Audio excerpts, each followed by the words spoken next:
South ఇండియాలోని అతి తక్కువ ధరలకి రత్నాలనందించే ఏకైక సంస్థ 6JVR.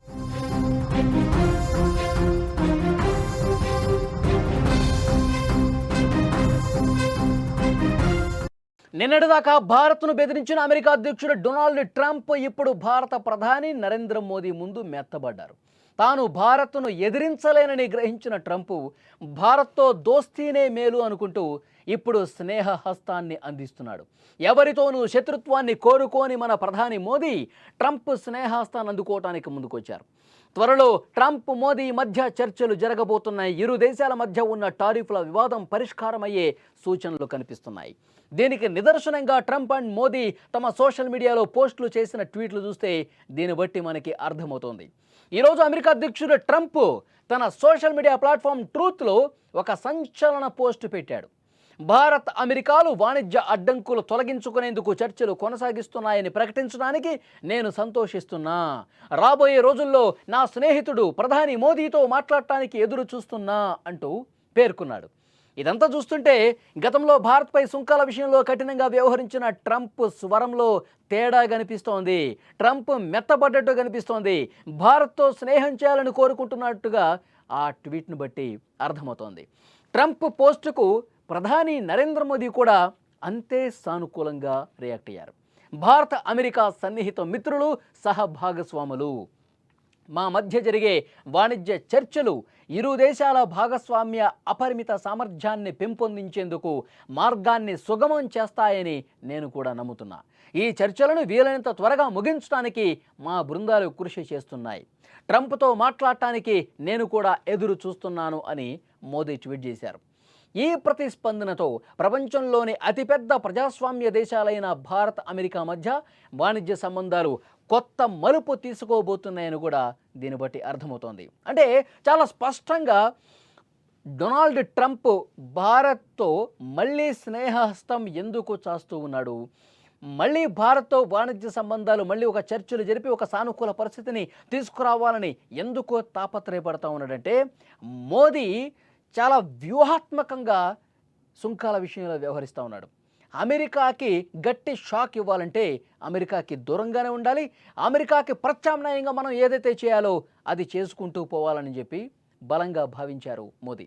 దాంట్లో భాగంగానే షాంఘైలో జరిగిన సదస్సులో కూడా ముగ్గురు మాట్లాడుకున్నటువంటి అప్పటి నుంచి కూడా ట్రంప్కి నిద్రలేని రాత్రులు గడిపిన పరిస్థితి. భారత్ను మనం వదులుకుంటే మనకు తీవ్ర నష్టమే, అమెరికా అగ్రరాజ్యం ఆ పేరు ఇక ఎన్నో రోజులు నిలవదు అని చెప్పి అతనికి అర్థమైపోయింది. అందుకే ఇప్పుడు దారికి వచ్చాడు. వీలైనంత త్వరగా ట్రంప్ మోదీ కలిసినట్లయితే ప్రస్తుతం ఉన్న టారిఫ్ల సమస్య పరిష్కారం అయ్యే అవకాశం ఉంది.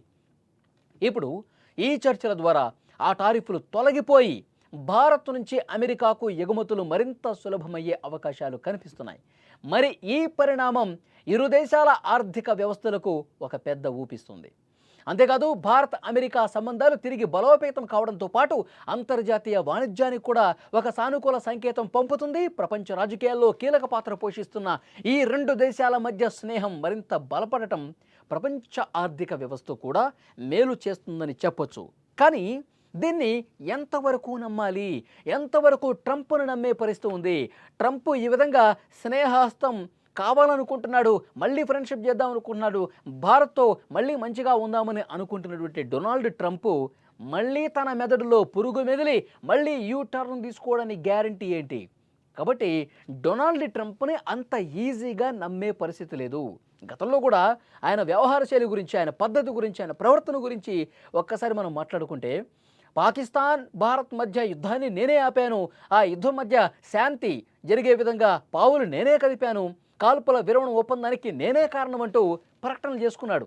చాలా సందర్భాల్లో చెప్పాడు. ప్రధాని మోదీ ఫోన్ చేసి మా రెండు దేశాల మధ్య యుద్ధం ఆగిందంటే దానికి కారణం మేమే, మా సైనిక ప్రజలే మాట్లాడుకున్నారు, పాకిస్తాన్ మా కాళ్ళ బేరానికి వచ్చింది, అప్పుడే మేము యుద్ధం ఆపామని చెప్పి చాలా స్పష్టంగా ట్రంప్కి కూడా ఫోన్ చేసి చెప్పాడు మోదీ. అప్పుడు మళ్ళీ నాలిక మడతపెట్టి లేదు యుద్ధాన్ని నేను ఆపలేదు, భారత్ పాకిస్తాన్లే యుద్ధాన్ని ఆపుకున్నాయని చెప్పి మరుసటి రోజే మళ్ళీ మాట మార్చిన పరిస్థితుంది. ఎన్నో యుద్ధాలు ఆపాను, ఇప్పటికే 5-6 యుద్ధాలు నేను ఆపాను, అందులో భారత్ పాకిస్తాన్ కూడా ఉన్నాయి, నాకు శాంతి బహుమతి కావాలి అని చెప్పి మాట్లాడిన పరిస్థితుంది. కాబట్టి నాలిక మడత పెట్టడం, అవాస్తవాలు చెప్పటం, తప్పించుకు తిరగటం ఇవన్నీ కూడా డొనాల్డ్ ట్రంప్కి బాగా అబ్బిన విద్య. మరి ఇప్పుడు మళ్ళీ ఫ్రెండ్షిప్ చేసుకుందాం అంటున్నాడు. ప్రధాని మోదీతో మళ్ళీ మనం కలుద్దాం, మళ్ళీ మనం మీటింగ్స్ పెట్టుకుందాం, ఈ టారిఫ్ల గురించి మళ్ళొకసారి మనం మాట్లాడుకుందాం, చాలా విలువైనటువంటి మిత్రదేశం భారత్ అని చెప్పి పొగడ్తల వర్షం కురిపిస్తున్నాడు. గొప్ప ప్రధాని, ఇలాంటి ప్రధాని నేను ఎప్పుడూ చూడలేదు, భారత్ వెలుగుతుందంటే దానికి కారణం ప్రధాని మోదీ అని చెప్పి ఇప్పుడు గప్పాలు కొడతా ఉన్నాడు. సో డెఫినెట్గా డొనాల్డ్ ట్రంప్ని నమ్మని పరిస్థితి ఒకవైపు ఉంది. సో ఏ విధంగా ముందుకు పోవాలో కూడా, ఏ విధంగా వ్యూహాత్మకంగా ముందుకెళ్లాలో కూడా మోదీకి బాగా తెలుసు. సో డెఫినెట్గా ఈ చర్చలో సారాంశం ఏ విధంగా ఉండిపోతుంది, ట్రంప్ మనసు మళ్ళీ మార్చుకుంటాడా, మళ్ళీ నాలుక మడత పెడతాడా, లేదంటే చెప్పింది చెప్పినట్టుగా ఇప్పుడు మళ్ళీ చర్చలోకి వస్తాడా, పెట్టినటువంటి ఆ టారిఫ్ల్ని తగ్గిస్తాడా, ఇవన్నీ కూడా చూడాల్సిన అవసరం ఉంది.